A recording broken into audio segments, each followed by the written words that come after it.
Saya kenalan nih kalau ini. Deh.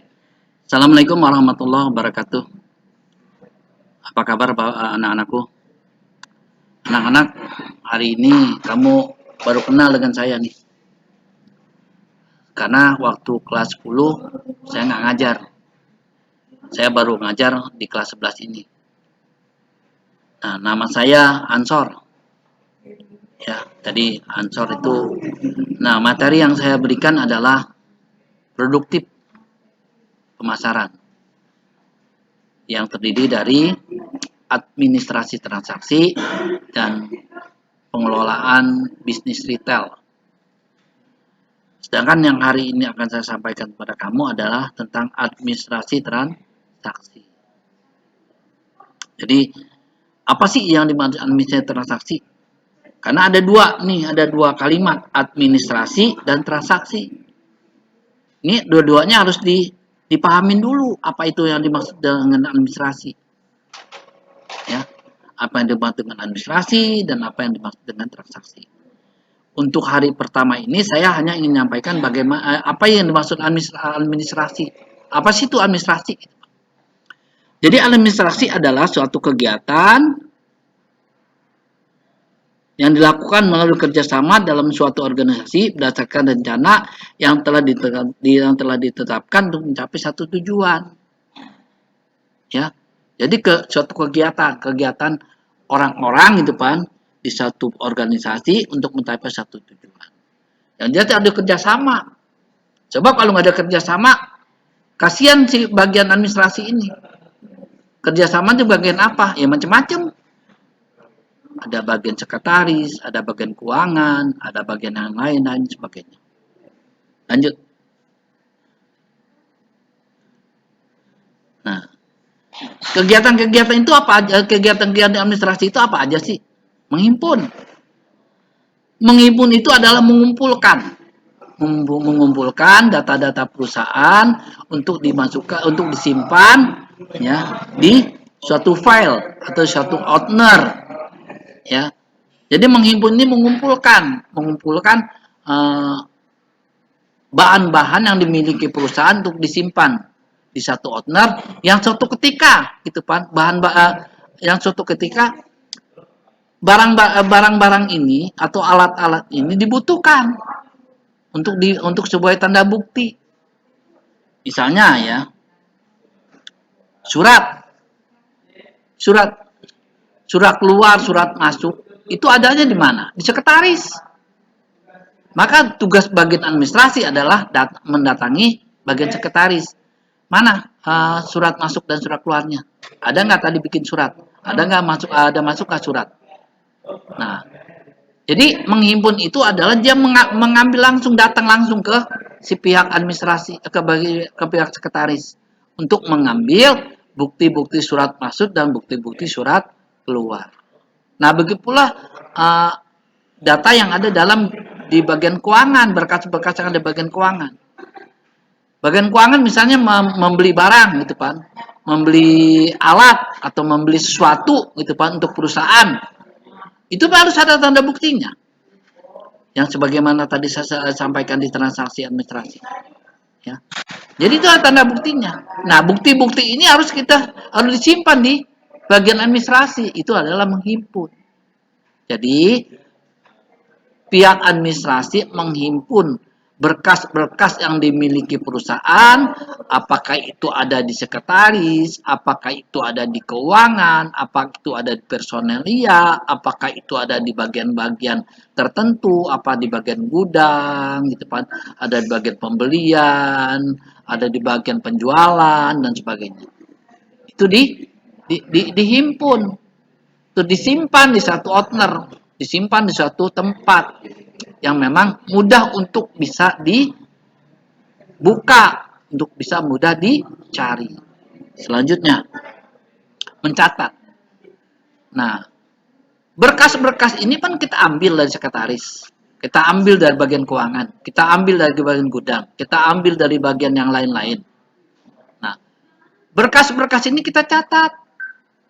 Kita catat di buku agenda sebagai catatan bahwa hari ini saya menerima menerima surat pesanan, saya menerima surat keluar, saya menerima surat masuk gitu kan. Tanggalnya tanggal berapa, uh, tanggal berapa, bulan apa, tahun berapa, itu harus dicatat. Itu maksudnya adalah apabila ingin mencari sesuatu, dia akan tinggal buka dulu buku agendanya. Nyari berkas apa nih gitu kan. Nyari berkas surat seruan dari PT apa? Dari PT ini, untuk ke PT ini, untuk pesanan barang gitu kan.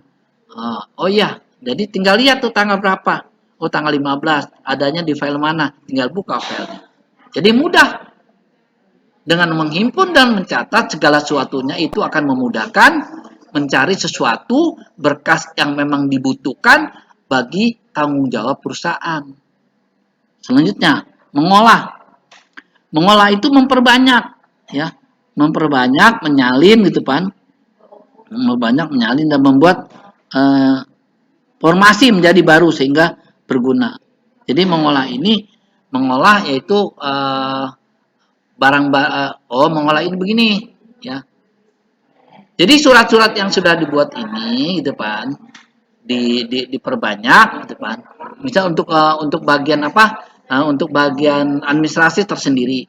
Terus kan nggak mungkin administrasi doang yang megang. Kalau memang diambil dari bagian sekretaris, maka bagian sekretaris itu harus megang. Ya.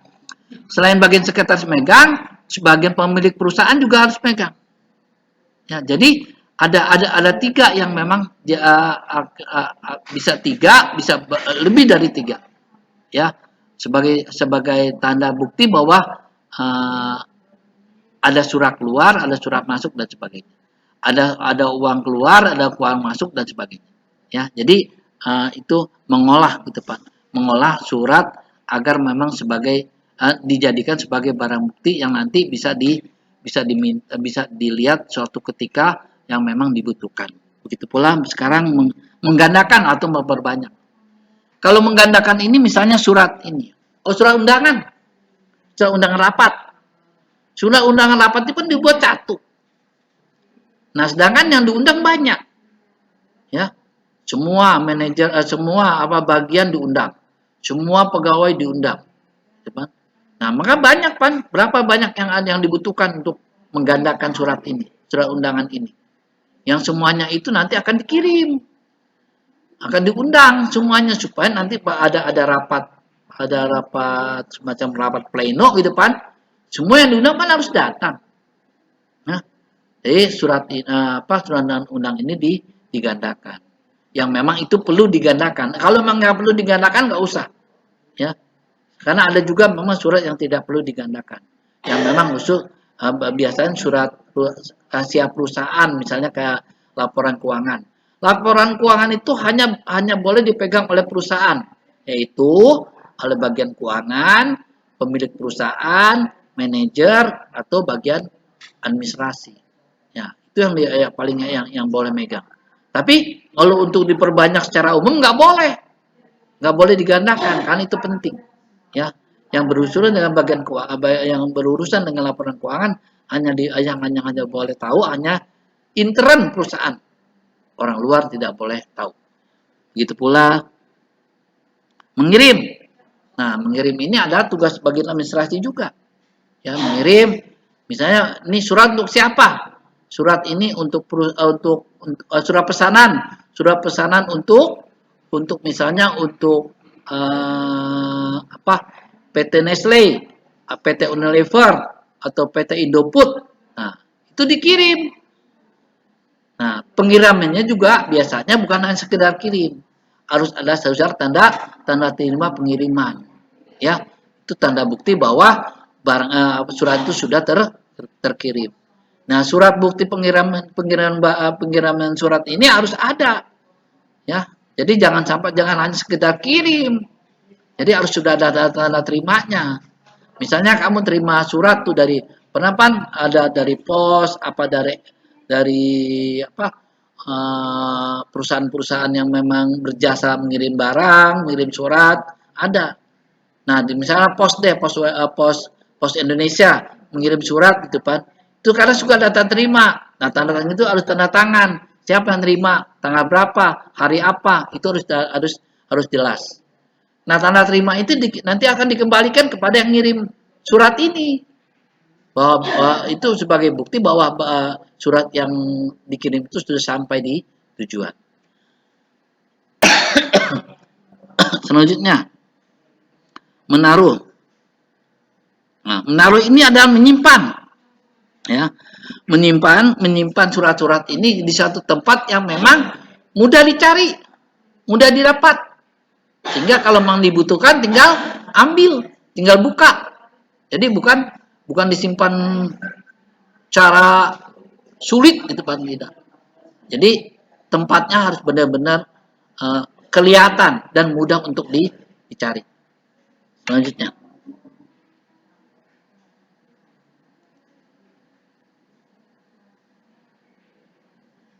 maksud dari tujuan administrasi untuk monitoring kegiatan administrasi perusahaan. Nah, jadi ini alat untuk mengawas, untuk ngawasin, untuk monitoring, untuk mengetahui, depan, untuk mengetahui tentang kegiatan perusahaan sampai di mana. Untuk mengevaluasi ini sudah sejauh mana kegiatan perusahaan bisa berjalan dengan baik. Selanjutnya untuk menyusun program pengembangan usaha. Jadi program ini pun dibuat. Nah, program ini dibuat untuk dikerjakan. Nah, sudah sampai di mana program ini berjalan? Itu pun harus uh, untuk mengetahui sampai di mana. Selanjutnya fungsi untuk mengamankan kegiatan. Jadi untuk mengamankan kegiatan-kegiatan usaha. Sebab kegiatan-kegiatan usaha itu berjalan. Nah, supaya aman, maka harus sering dimonitor, harus sering dievaluasi, harus sering diawasi, harus sering dilihat. Sehingga perjalanan itu lancar, nggak terhambat. Kalau ada hambatan bisa ketahuan, hambatannya di mana, bagaimana harus memperbaikinya, dan sebagainya. Berikut adalah fungsi administrasi. Perencanaan, planning, perencanaan. Nah, fungsi administrasi adalah membuat perencanaan. Membuat perencanaan adalah membuat sesuatu yang akan dicapai. Tujuan akan dicapai apa kira-kira? Itu rencana. Rencana adalah sesuatu yang akan dicapai oleh sebuah perusahaan. Berikutnya ada mengorganising untuk untuk sampai pada tujuan, untuk bisa melaksanakan perencanaan, maka perlunya ada pengorganisasian.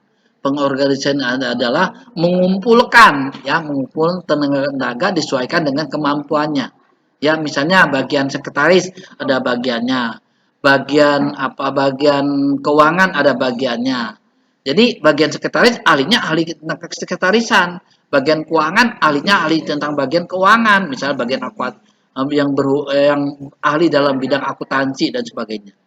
Nah, bagian gudang yang ahli dalam bidang pergudangan, yang bisa ngatur tentang bagaimana keluar masuknya barang dan sebagainya. Nah, itu organizing. Jadi mengumpulkan tenaga ahli disesuaikan dengan kemampuannya, dengan bidangnya. Bimbingan atau pengarahan. Bimbingan pengarahan ini harus diberikan oleh setiap manajer atau kepala bagian agar perjalanan sesuatu itu bisa berjalan dengan baik. Berikutnya adalah koordinasi. Nah, koordinasi ada mengkoordinir, ya, setiap orang-orang yang ada di bagian-bagian perusahaan untuk dikoordinir supaya langkahnya satu, langkahnya tidak ngawur, ya, tidak teratur. Jadi supaya langkahnya teratur, maka dikoordinir supaya langkahnya satu sampai pada satu tujuan. Ya, jadi untuk sementara itu saja yang saya bisa sampaikan tentang administrasi transaksi kelas 11 pemasaran. Ya, mudah-mudahan kamu paham, kamu ngerti. Kalau memang kamu nggak paham, kamu tidak ngerti, silakan hubungi saya ke telepon saya. Nanti teleponnya, telepon saya nih. Kalau memang kamu butuh 081 61 777, 7-nya 3 kali, 80 16. Ya, kalau butuh silakan kamu telepon saya. Ya, insya Allah saya akan jawab semua pertanyaan kamu. Ya, terima kasih. Assalamualaikum warahmatullahi wabarakatuh.